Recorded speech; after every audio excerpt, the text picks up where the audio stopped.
Namaku Andreas Aan. Aku saat ini berumur 40 tahun. Sehari-hari bekerja sebagai PNS dan dipercaya sebagai ketua Sanggar Tangkit Batagar Nyarungkop yang merupakan penggiat olahraga sumpit.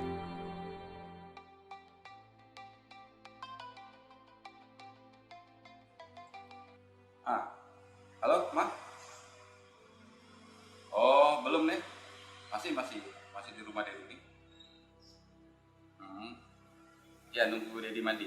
Selesai Dedi mandi, kami langsung berangkat ke Rindam. Oh ya. Oke, makasih, Ma.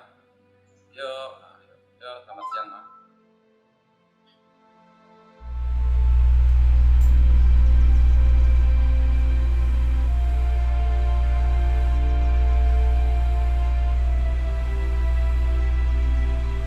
Ded, kita kan ke Rindam nih. Tapi betul lah ya, di Rindamnya atau di Secata? Soalnya tuh kan berdekatan tuh barang tuh. Gimana nih? Nah, isi info dia ke Rindam. Tapi ada juga bilang ke Secata. Ya, soalnya berdekatan kan. Atau aku telepon dulu mereka. Pastinya supaya kita nggak putar-putar aja itu. Halo, Bang Yun. Kami kan dah dekat Rindam nih. Jadi yang pastinya tuh di Rindamnya atau di Secata? Soalnya kan berdekatan nih barangnya. Oh, di Rindamnya ya? Oh iya, oke. Oke, makasih Bang Yun. Ya, kami dah dekat nih.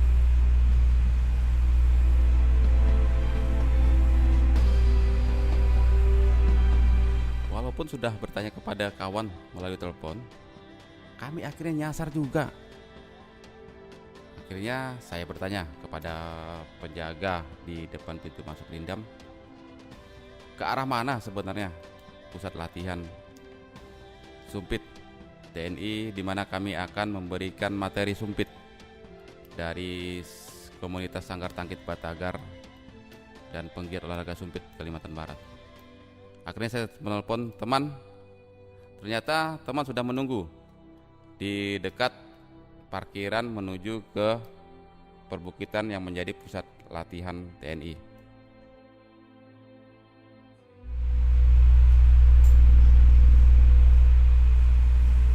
Kemudian mobil yang kami kendarai harus diparkirkan di halaman rumah warga karena jalan tidak memungkinkan. Akhirnya perjalanan dilanjutkan dengan kendaraan bermotor di bawah panas matahari dan medan yang terik serta berbatu menanjak. Perjalanan kami lanjutkan dengan berjalan kaki. Namun tidak menyurutkan semangat kami untuk terus melestarikan budaya leluhur yang kami banggakan. Akhirnya kami sampai di lokasi dan bertemu dengan para TNI yang sudah menunggu kehadiran kami.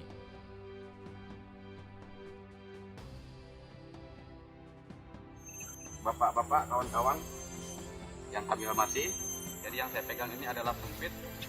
Ini senjata tradisional suku Dayak, digunakan pada masanya dulu, digunakan untuk berburu dalam rangka kebutuhan pangan. Jadi untuk mencari lauk pauk, bangsa suku Dayak dulu di pedalaman menggunakan senjata sumpit selain daripada mandau atau tangkit yang kita kenal. Saya kebetulan adalah ketua Sanggar Tangkit Batagar, jadi kami lebih fokus kepada olahraga sumpit, di mana kegiatan kami lebih banyak ke olahraga sumpit. Kemarin tahun 2019 ya, kita membawa Dandim 1202 menjuarai kejuaraan Pangdampek Tanjung Pura di Kota Pontianak. Sumpit umumnya itu panjang 2 meter lebih, 2,3 atau paling pendek itu relatif. Biasanya ada yang 1 meter atau 2 meter lebih. Nah, sumpit ini kalau yang kita lihat ini sudah merupakan sumpit modern karena ini digunakan untuk perlombaan, kejuaraan.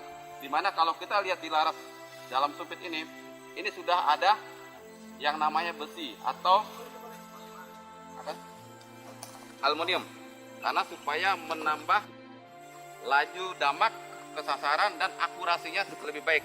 Beda kalau kita lihat, kebetulan kami tidak membawa pembandingnya, di mana senjata sumpit yang dulu itu dia tidak menggunakan pipa di dalamnya. Jadi langsung pengerjaannya, prosesnya itu langsung dibor. Jadi sejarah sumpit dulunya, pembuatan sumpit itu bisa berbulan-bulan bahkan bertahun-tahun. Karena dulu menggunakan alat yang sangat tradisional. Sumpit, dia semakin panjang laras, akurasinya justru semakin baik. Ya kan? Karena kekuatan tiupan kita dari pangkal sampai ke ujung ini masih full penuh. Jadi semakin panjang, kekuatan ini akan semakin, kekuatan ini daya dari awal sampai ke puncak ini stabil hingga dia menyebur. Tetapi kalau dengan kekuatan sumpit yang pendek, ini pembandingan. Kalau ukuran sumpit 1 meter, berarti kekuatan kita dari awal sampai permukaan dengan kekuatan yang sama hanya sampai di sini, ya kan? Nah, kalau dia panjangnya semakin panjang benda itu sumpit, kekuatan sumpit dari awal hingga ke ujung ini sama kekuatannya. Jadi daya sembur akurasinya lebih baik. Mengapa kayu belian atau kayu ulin yang kita kenal? Karena itu daya tahannya lebih kuat. Kemudian dengan daya tahan yang kuat, kalau kayu belian, kalau kita simpan dalam jangka waktu yang cukup lama, dia tidak mudah bengkok. Jadi kita banyak pilihan sekarang Bang untuk lomba-lomba. Karena pertama kayu belian sudah cukup langka. Kemudian kayu belian kalau kita gunakan untuk panjang sumpit 2 meter lebih ini, dia cukup berat.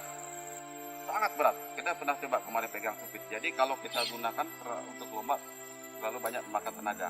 Nah, sekarang akhirnya banyak digunakan kayu-kayu yang di bawah kelasnya kayu belian. Nah, seperti yang saya pegang ini kayu nibung. Ini kayu nibung. Kayu nibung dia teksturnya keras, tetapi tidak terlalu berat. Itu pertama. Kedua, dia juga punya keunikan. Dia ada serat-seratnya, ini jadi daya tariknya. Nah, itu sumpit-sumpit pada masa sekarang yang kita gunakan untuk dalam kejuaraan.